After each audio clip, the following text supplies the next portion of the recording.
Background about my sister. 2 years ago, my sister was killed in a car accident. She was riding with a friend to the mall, the friend's parent was driving, and teenage boy plowed through a red light while texting on his phone and hit the car my sister, Carrie, was in.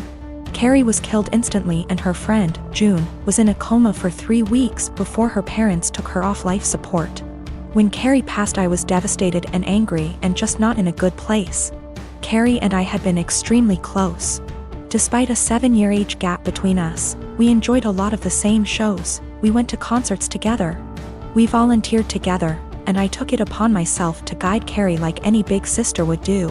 Our parents were extremely busy with work most days, and Carrie and I would often cook together and do crafts when we weren't too busy with school work. Carrie wanted to be a NICU nurse when she grew up, and I helped her find a volunteer position at a local hospital to help get her gain some experience being around patients. In short, Carrie was my sister and best friend, and when she passed, I was a mess. The last craft Carrie and I made together was a set of candles. We bought the wax at a local craft store and we both made each other a candle and decorated the jar it was in. That was the day before she was killed. At her funeral, Carrie was buried with the candle I made her. The candle Carrie made me sits on my desk next to my favorite picture of her and I together at the beach.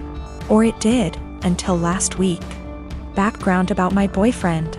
I met my boyfriend about 1.5 years ago, about 6 months after Carrie passed. I wasn't looking for a relationship, I was still grieving my sister's death. But Eugene came along and it was love at first sight. He was extremely supportive, let me cry on him when I needed to, didn't push me into getting over grieving or anything. He was extremely gentleman about everything and very, very patient. After 6 months of seeing each other pretty regularly, we made it official. Eugene came into my life at a very low point, and he has always been very respectful of sentiments I keep from my sister. Never asking me to take them down, always giving me space when I needed to cry. Eugene, along with most, if not all, of my friends and family know about Carrie's candle. There was a point after she died where I would take the candle with me everywhere out of fear that someone might light it, or steal it. Or who knows what. The point is, that candle was and still is a very important part of my life and something that my sister made for me and me alone. When Eugene and I moved in together about 4 months ago, I packed away most of the reminders of my sister and put out the candle and picture on my desk.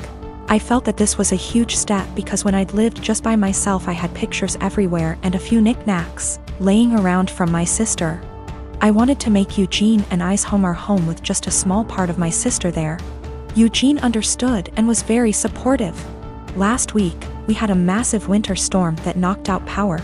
We didn't have power for 3+ days. The power was knocked out at Eugene and I's house while I was at work, which did not lose power. Eugene texted me that he was going to light some candles and try and get a generator, so we could have some for of power or at least be able to charge our phones / use lights / etc. Now, we have probably 30+ candles in our house. I am a huge fan of sales, and when Bath & Body Works has a candle sale, I like to stock up and get a range of scents. We have candles scattered all over our house. In the room where my desk is, there are no candles aside from the one Carrie made me. None at all, and there never has been. This room is also downstairs, where Eugene doesn't spend a lot of time, his desk is upstairs. When I arrived home from work last week, I noticed a bunch of candles burning in our living room, safely. Always monitored and not near anything that could ignite. One of these candles was the candle that Carrie had made me. I burst into tears, and when Eugene heard me crying he came out from the bedroom, where he was lighting more candles, and asked what was wrong. I was a wreck and couldn't get any words out. When he tried to calm me down, I shoved past him and locked myself in the room where my desk was and just cried. I don't know how he could be so stupid. He knew, and I thought he understood how sentimental the candle was and how much I cherished having a candle that my now deceased sister had spent time making with me just a day before she was killed. I haven't been able to speak to Eugene since it happened, Tuesday of last week. He has tried to explain why he did it, because he needed candles to be able to see, but I just can't wrap my head around it. He hadn't gotten into the large candle stash I have upstairs right by the living room where Carrie's candle was, but went downstairs, out of the way to grab the most sentimental, cherished item I have. The candle was burning most of the day while I was at work and is now melted and pretty much gone. I do still have the jar it was in, but I can't look at it without bursting into tears. Eugene says it was an accident, but I just don't believe that. He said he was getting around to lighting the candle surplus we have upstairs, but just hadn't gotten there yet. After being home 6 hours alone with no power. I am heartbroken and feel like this is a major slap in the face. I feel disrespected. I feel like he disrespected my sister. I just don't know what to do. I don't feel like I can forgive him for this. I am a 35 years old female. I don't have the best relationship with my husband's mom. Since day one she tried to make remarks and compare me to her. She then tried to get on my good side and started overly praising everything I do and sometimes even copying me, like that one time, when she dyed her hair purple just like mine, and when everyone pointed out how ridiculous she looked. She actually blamed me and accused me of trying to make a joke out of her. So, anyways, my husband and I took 2 weeks off work to go visit some places out of the country, tourism in other words. Thing is, I was the one who saved up for and arranged for the trip. My husband was responsible for booking the tickets. My husband's mom wanted to come along and threw temper tantrums when I said no. She called, texted, sent people to talk to me into letting her come. Even threatened to call the police and make some complaint up to get us to stay if she can't come. My husband said we should just take her, but I told him he was wrong to tell her about the trip in the first place. He gave me an ultimatum. Said he wouldn't go if she can't come, and I told him I'd gladly call his bluff, which made him take his words back and say, fine. I will tell her to stop it because we won't take her. Things got quieter, suspiciously quieter. The day of the trip came and we got to the airport at 2 p.m. My husband was walking ahead of me and was looking left and right like he was looking for someone. I asked him, but he didn't respond. He led me to the waiting area, and first thing I saw was his mom standing there with her luggage. I froze in my spot. I felt a cold wave washing over me and I was fuming inside. She and my husband were hugging. That's when I quietly turned around and started walking towards the exit. My husband followed me while shouting at me to stop. He tried to stop me, but I told him off the harshest way possible. He tried to say I was overreacting and that his mom was there anyway and I should let it go and not mess the trip up for us. I told him he and his mom could still go and that I was going home. I went home and sobbed into my dog's fur for several minutes. Turned out he booked her a ticket without me knowing. An hour later he came home yelling and raging about how pathetic and spiteful I was to walk out and go home and ruin the trip last minute. I told him he caused this to happen. He said that I was being so hard on his mom, it's ridiculous. I refused to fight anymore, but he kept on berating me, then called my family to tell them that the trip was cancelled, and that it was because of me. My family said that I shouldn't have ruined it for myself and should have sucked it up and done my best to enjoy. I'm a native French speaker from Canada, but I have a very pronounced Acadian/kayak accent. For those who don't know, it's pretty much a mix of French and English with some local dialect thrown in there. Pretty common in the Maritimes, where I still live. I'm perfectly bilingual in both languages. I started dating my boyfriend, who only speaks English, about 4 years ago and spent a lot of time with his family. They've all been really great, except for one of his aunts. She says she was a French teacher in Anglophone schools for over 40 years up until a year ago and even studied in France. And she insists on only talking to me in French. I agreed at first since I didn't want to be rude to his family, but it's getting super weird. I don't understand how she was able to teach kids English or how she comes up with most of her sentence. Like I have to guess 90% of whatever she says and hope I'm right because it makes absolutely no sense. Example, she said, "A la citrouille la tarte va bien dans ma bouche," which roughly translates to the pumpkin a pie goes well in my mouth, when she meant this pumpkin pie tastes delicious. She constantly criticizes my accent and tries to correct my pronunciation of certain words, and tells me I need to pick a language.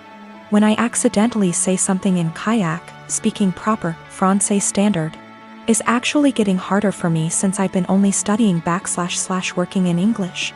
So last night during dinner she started going on about how Acadians were uneducated and made no effort to properly learn a language, which is total BS, and obviously weirdly directed at me. For the rest of the night, I stopped guessing what she was trying to say to me in French, acting like I didn't understand anything, and started correcting her as well, which was pretty much every single sentence she said. I wasn't trying to be rude or aggressive about it, but after a while she gave up on the French and ignored me for the rest of the night.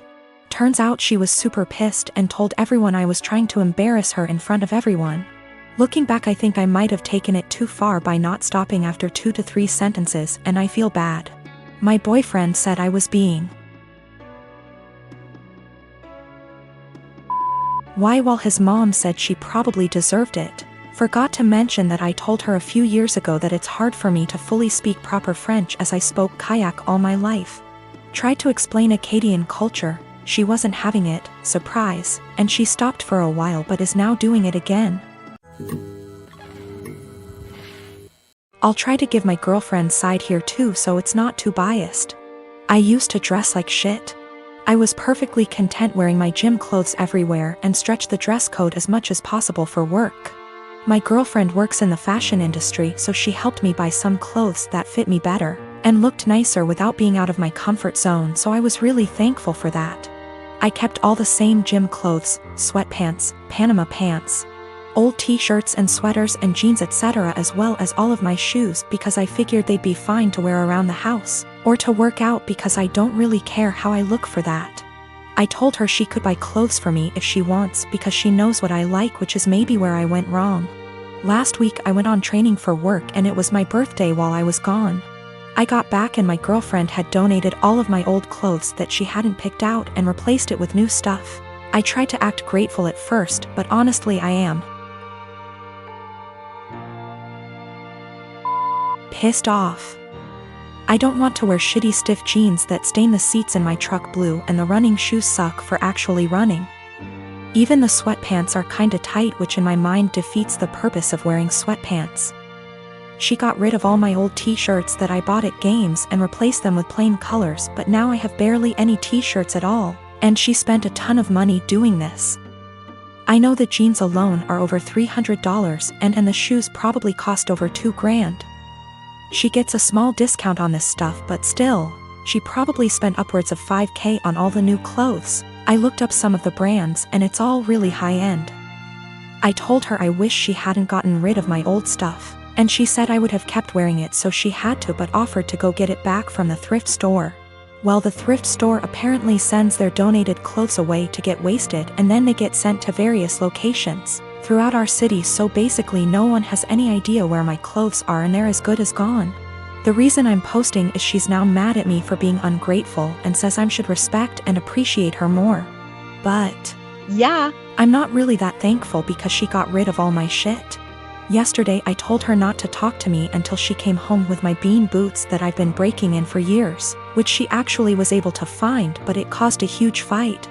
I don't dress like a slob, my clothes don't have holes, I'm not wearing lame graphic tees, and everything I've worn out of the house for the last 3 years, with the exception of going to the gym. Also, I'm not going to break up with her over this. It sucks, but not really breakup worthy.